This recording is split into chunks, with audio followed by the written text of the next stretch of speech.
Bettering your writing through reading. In the modern age of technology, it's very easy to get distracted, and where do we find the time for reading, as well as analysing the text so that we can incorporate it in our own work?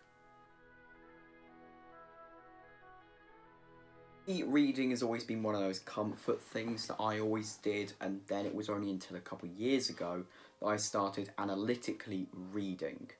So to jump straight in, one of the first things that I always did was read slower.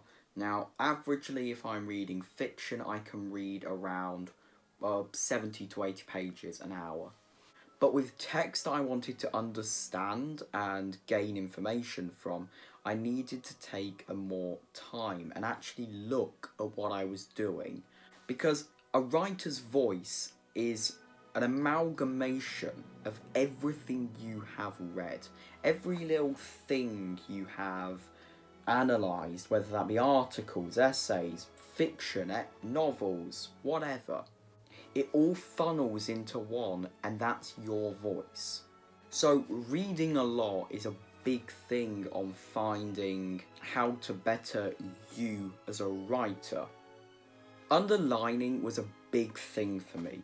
Underlining little phrases, little things on how they work, that was a big game changer for me, as it helped me understand what was actually going on in the text and how I could write that in my own voice. Another thing was tabbing, adding little post-it notes in the corners of parts I really liked and then writing on the post-it note what I liked about it, whether it showed fear very well or made me actually feel emotional connection to the character. Also analysing the text as a whole, as I've said, to make you feel towards the character. How does this happen? Why does it happen? And how can you incorporate it in your own text? Another thing that I would say about becoming a better writer would purely be to do it every day. As I said in the last video, it's important to write every day. Even if you only write a couple hundred words, you still get something done, and it all adds up to the end of the month when you can write about 10,000 words in 10 to 20,000 words in a month. Reading from a variety of texts really helps in understanding, especially, and this is the demographic I'm talking to, intellectual writers such as essay writers, philosophers, and pure non-fiction writers. Read more essays, a lot more philosophical essays, as you learn a lot more words than you would in an average text. Philosophical essays are meant to be read slow and read to be understood, and also meant to be compacted and fit more in.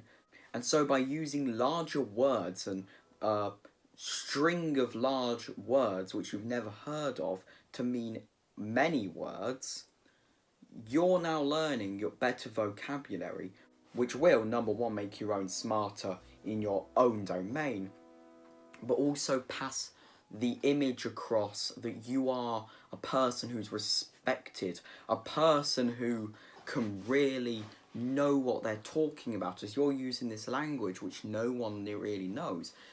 This is confidence, and a big thing about a writer's voice is confidence. Right now, I speak in a confident tone.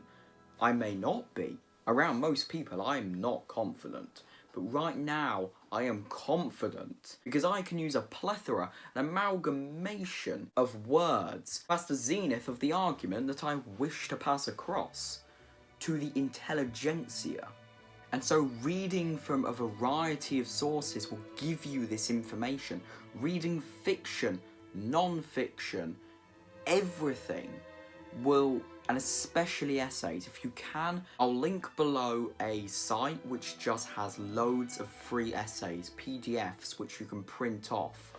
Because those, reading them, even if you don't understand them, and just file through and look for those words, Google those words, and then learn what they mean, you'll better your vocabulary and better your understanding for reading and writing.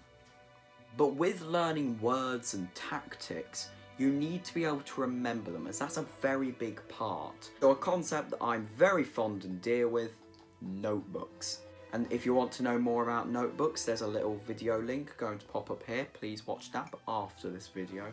And so writing down those words in a notebook, followed by a very brief one line, one sentence of their definition, will help you to remember it. Now, I get a Merriam-Webster word of the day, which I'm going to link below. And as I write every day, I try to incorporate that word. That word for the day, I try to incorporate. So then, writing it down, using it a few times, number one, it varies up what I've already used in some new words, but it also helps me remember it, so then I can use it in the future. And the same goes with those tactics. If you see a quote that you really like in a book, rewrite it in that little notebook. You can get one of those flip book things for £1 over here. Get one of those, write those words down that you have read, remember it, try to incorporate them.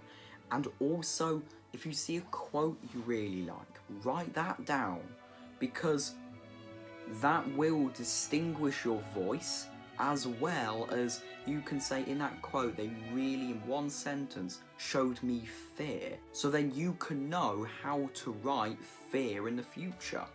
Every writer is different, it's not a set thing. You can't read and then say, this, and like a maths algorithm, you have the perfect story. You have to take parts from here, there, and everywhere and put them into one.